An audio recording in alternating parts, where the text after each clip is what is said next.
great privilege for me to introduce our next speaker, Chris Becker. Chris is the blockchain lead for Investec Private Bank, our sponsors today.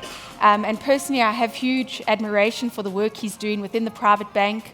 It's not always been easy being a blockchain lead within a banking organization, and I think he's doing an incredible job here at Investec, and also a shout out to Investec for the work that they are doing in this space, and for the freedom, if I can put it that way, that they've given Chris to really bring blockchain to banking, and that's the topic of his conversation today. So we'll have a short video, and then Chris will join us on stage. We live in a world of ones and zeros. It's a place where politics devours even pounds and euros. It's strange and it's new. Still 1892 in shadowed corners, where miners are prospecting algorithmic gold, and tricksters and chancers hide behind the promise of deals being bought, being sold. The data, it's big. It's never been bigger. Yet the global economy has its finger firmly on the trigger. Don't feel alone here. You have a partner made of blood, flesh, and bone here. They give you more than that data ever could. That's how human relationships make the money that they should.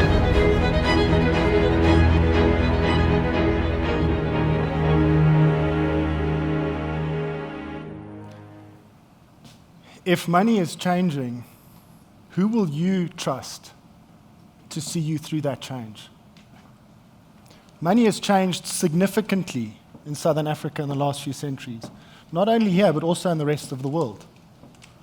To give you a quick snapshot of that history of money in South Africa in the last 200 to 300 years, I want to point out that different cultural communities in Southern Africa use different types of money. These forms of money circulated alongside each other and effectively competed with each other. Some examples.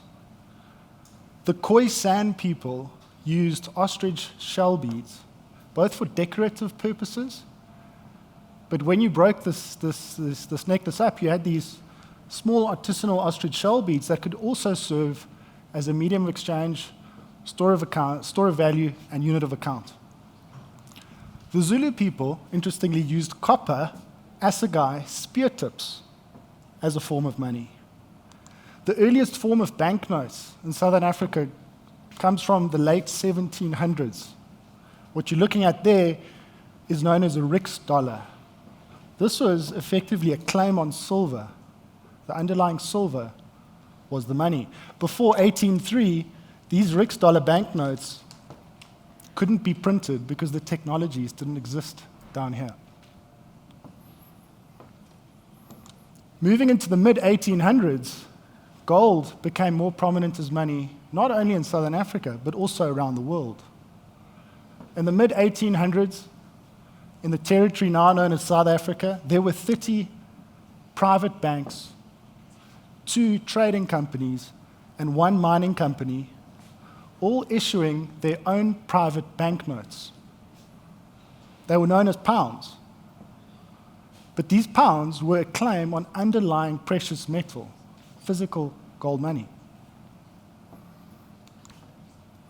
A pound was defined as a set weight of gold or silver, either 7.3 grams of gold or 113 grams of silver. The precious metal was the underlying common denominator that made the system of free banking work. I'll give you a quick view of the rand and the history of it. The South African Reserve Bank was created in 1921. These are the first buildings that the South African Reserve Bank operated from. Next year, it will celebrate its centenary. When the SARB was created, it was created to manage a foreign monetary standard, the pound standard. The money underlying the pound was still gold. This is an example of an early South African Reserve Bank banknote from 1929. For the first 40 years of the Reserve Bank's existence, it managed a foreign monetary standard. The SARB was created on the back of World War I, where there was financial instability in South Africa because gold was leaving our shores and moving back to Europe. The first rand was created in 1961. Next year, the rand will be 60 years old. It was an interesting time for money in South Africa because we moved from a pound system onto a rand decimal system. A pound, its value was linked, as I mentioned, to an underlying precious metal, which was money, but it was denominated not in cents, but in shilling and pennies. A pound was equal to 20 shillings, and a shilling was equal to 12 pennies. So we, in South Africa, people had to move from this system onto a rand decimal system. Not only did the language of the money change, what we called it, but also the way we interpreted prices. And interestingly, in order to help manage change, stores, retail stores, actually reflected two prices alongside each other for a few years to get people comfortable with this new form of money. The government of the day also ran a campaign. They created this character called Decimal Dan, the Rand Cent Man, to educate people around the new denomination. Because let's face it, change is complex and confusing. Fast forward 10 years from 1961, President Richard Nixon in America closed the gold window and ended the dollar's convertibility in gold. That was because the Americans saw a run on their gold by the French, predominantly the French. So President Richard Nixon ended all convertibility of the dollar into gold. Couldn't take your dollar banknotes to the US Federal Reserve and convert it for physical underlying gold anymore. Since that day, it was the end of the Bretton Woods exchange standard, and we've been around the world using monies where the value of the currency is based on the creditworthiness and trust of the issuing authority, whom are mostly governments and central banks. Another really important thing happened in 1971. This is Intel's first 4004 microprocessor. This microprocessor meant that personal computing could proliferate. It ushered in the era of the digitization of money. Money is unanchored from physical underlying money, becomes banknotes, value determined by the creditworthiness and trust in issuing authorities, and it becomes electronic. How do you keep electronic information scarce? Big themes starts in 1971 for the evolution of money. Today, only 4% of all of the rands in existence are physical banknotes and coin. 96% of all rands are digital right now. If you look at these numbers and you actually eliminate the amount of banknotes and coin that sits inside the commercial banking system, this number moves to 99%. The banknote and coin inside the banks are held on reserve in order to convert electronic claims on money to physical claims on money. So as the type of money value, the underlying values have evolved over the years, so too is the technology of money. We've moved from something physical, something on a periodic table, can't be faked, can't be created, has to be mined out of the bowels of the earth, to something that's a claim on that. It's an IOU to prove that you hold gold in a bank. Moves to something which is unhinged from the underlying money, to something that's now electronic. So it's interesting to think about this in light of the function of banking and payments. When money is physical, what does a bank need to do? It needs to be a vault. It's there for safekeeping. You own physical money, gold in the 1800s, you take it to a bank, the bank gives you a banknote to prove that you've deposited money at the bank. There were no restrictions to starting a bank. All you had to do was build a secure vault. in the day. A payments business was a company that physically moved money. This is the logo of Wells Fargo, who I'm sure most of you are familiar with. Wells Fargo started in the 1850s, and it moved physical money around America. It had the largest stagecoach empire in the world. It moved goods, normal goods, like FedEx or Courier Guy or whoever would move, as well as securities that were share certificates, as well as money. That's the function of a payment business, it's moving money. We're more familiar with these vehicles today. There would be many more of them on our roads if the majority of rands were still physical, obviously. So let's look at what's happened since money's become electronic. Well, it's electronic. What is a bank? Other than a data center that employs thousands of people to secure electronic deposits.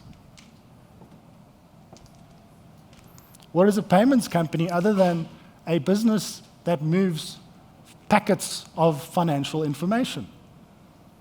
The function is still exactly the same. It's just electronic. That's all that Visa, MasterCard, and BankServe does.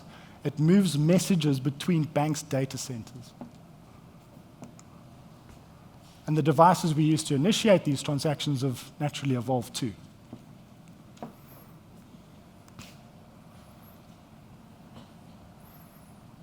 So in terms of the future is a closed book. We don't know what the future holds. But it would be naive to think that money and banking has now reached a steady state. I think it's more a question of how and when will money and banking change. What we do know is that change is constant. As humans love to invent new things, people then take those inventions, they innovate on top of it, come up with good use cases for these new inventions and technologies. And if it's useful, it diffuses through society. So to mention a few of these evolving technologies in our daily lives, I'll go through a couple of examples just for fun. Remember the yellow pages when we used to look up phone numbers? And these chunky books, so completely irrelevant, and I don't know if anyone still owns one, except maybe as like, I don't know, to start a fire. Gauteng map books. Remember driving with a map book? We even used to use these Garmins and TomToms not so long ago to help us navigate. Rotary telephones. Ellen DeGeneres had a great insert in one of her recent shows. She called it the Millennial Challenge. She got a 17-year-old girl to come on the show, firstly to fold up a big map into its original folded form. Couldn't do it. She gave her the yellow pages, that book, and said, listen, find the phone number for this company. And she went through this book and couldn't find the number, which she then had to dial on a rotary telephone, and she couldn't do one of the tasks. It's very funny. It's available on YouTube, so check it out. But there's the rotary phone. These things, kind of irrelevant today. Could play Snake on that guy. I think that was one of my first phones. BBM on the BlackBerry, and email comes to your mobile device. How epic and insane. Obviously today we're on this form factor.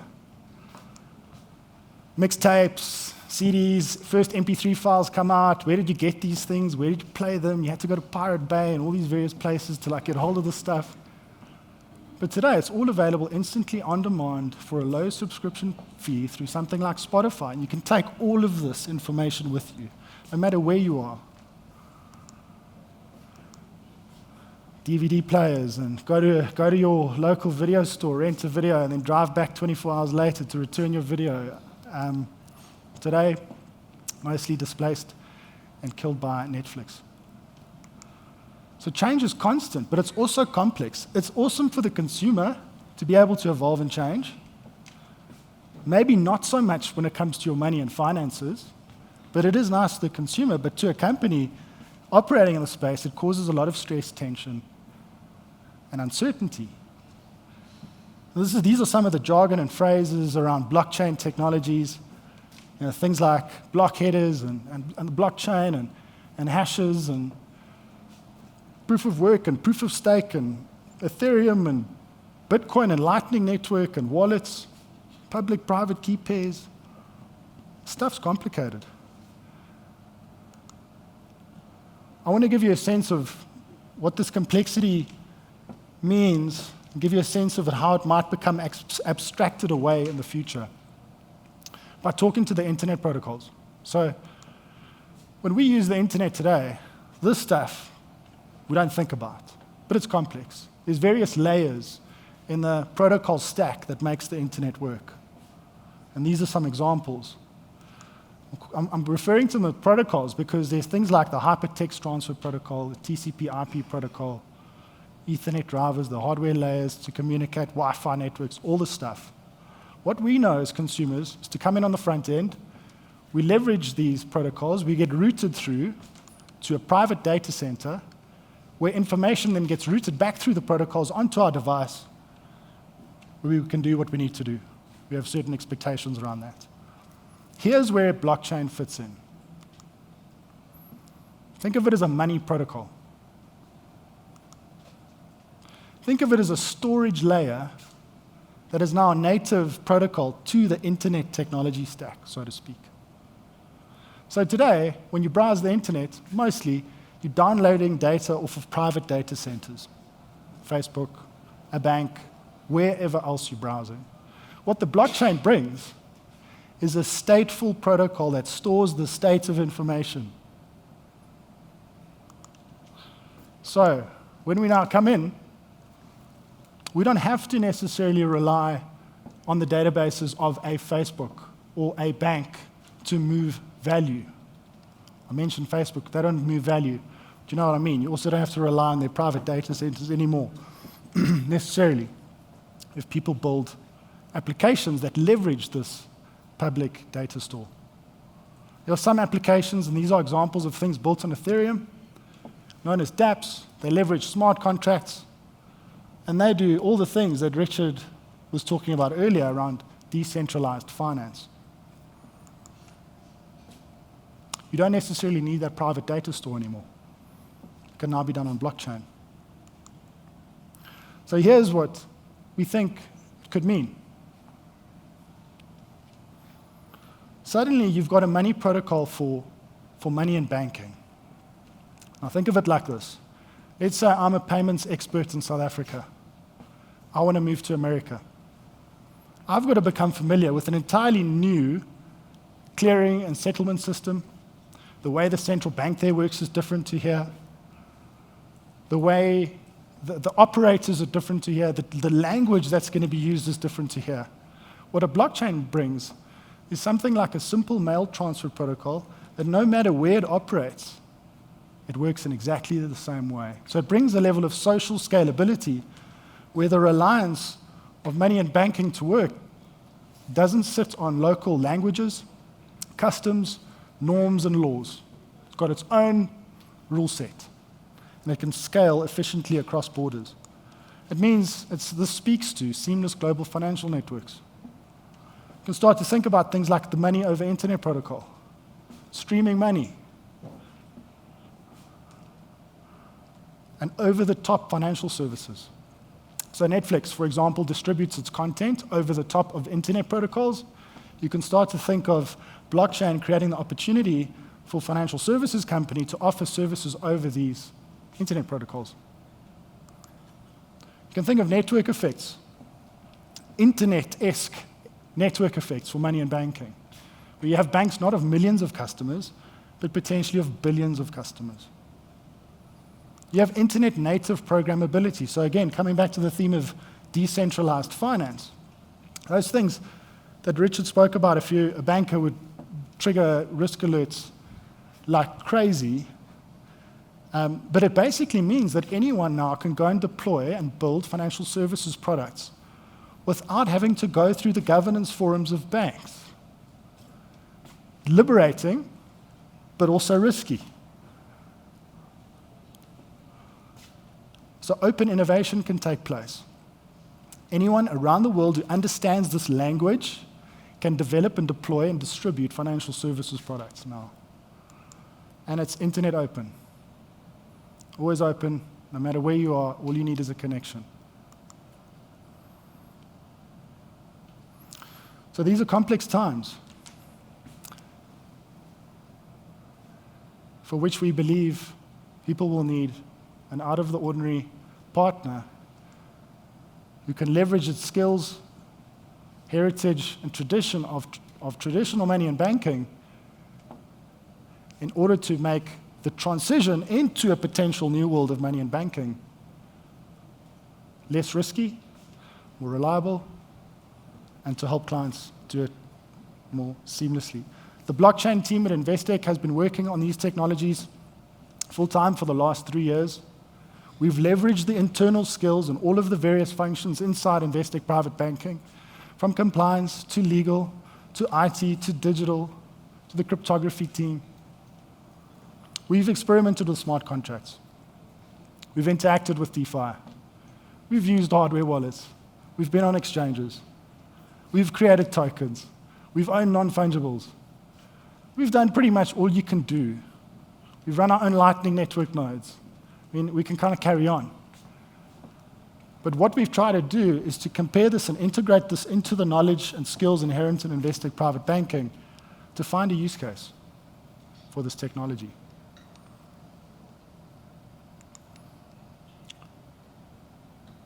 We've discovered that although blockchains are inherently secure, the on-ramp to no matter what type of blockchain you use, whether it's the South African Reserve Bank's Project Corker or another type of blockchain, are not very secure. We've seen the opportunity to build a blockchain asset custody capability using bank-grade technology systems. We are currently testing these capabilities internally, and we are also working with regulators to see how we could move forward with this use case. What if banks came back to being a place to safekeep and custody assets, but this time, digital assets? Thanks.